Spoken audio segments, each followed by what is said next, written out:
মোট বাজেটের 14% বরাদ্দ দেওয়া হয়েছে শিক্ষা ও প্রযুক্তিতে। শিক্ষা খাতে বরাদ্দের প্রস্তাব 99,584 কোটি টাকা। কারিগরি ও মাদ্রাসা শিক্ষায় বাড়ানো হয়েছে বরাদ্দ।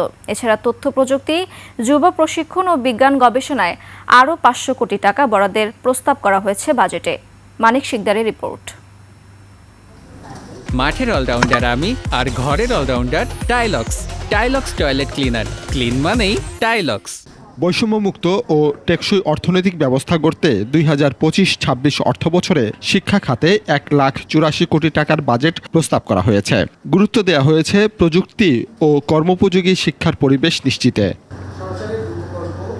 প্রাথমিক শিক্ষা খাতে বরাদ্দ রাখা হয়েছে 39,139 কোটি টাকা। সরকারি প্রাথমিক বিদ্যালয় ফিডিং কর্মসূচির জন্য 2,164 কোটি টাকা বরাদ্দ রাখার প্রস্তাব করছি। প্রাথমিক ও গণশিক্ষার গুরুত্ব বিবেচনায় আগামী 2025-26 অর্থবছরে 403 কোটি টাকা বরাদ্দের প্রস্তাব করছি। মাধ্যমিক ও উচ্চশিক্ষায় 47,563 কোটি টাকা, কারিগরি ও মাদ্রাসা শিক্ষায় গত অর্থবছরের চেয়ে 895 কোটি টাকা বাড়িয়ে বরাদ্দ করা হয়েছে 12,678 কোটি টাকা।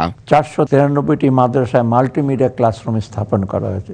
এছাড়া ইবতেদায়ী পর্যায়ে বৃত্তি প্রদান এবং মাদ্রাসাসমূহ এমপিওভুক্তর বাবদ 728 কোটি টাকা বরাদ্দ রাখার প্রস্তাব করছি। যুব প্রশিক্ষণ, বিজ্ঞান ও গবেষণা খাতে 500 কোটি টাকার বরাদ্দ রয়েছে বলেও জানান অর্থ উপদেষ্টা। তরুণ উদ্যোক্তা সৃষ্টির লক্ষ্যে 100 কোটি টাকার একটি বিশেষ তহবিল গঠন করার প্রস্তাব করছি। 2024-25 অর্থবছরের বাজেটে শিক্ষা ও প্রযুক্তি খাতে বরাদ্দের পরিমাণ 1,11,157 কোটি টাকা ছিল, যা মোট বাজেটের 13.9%।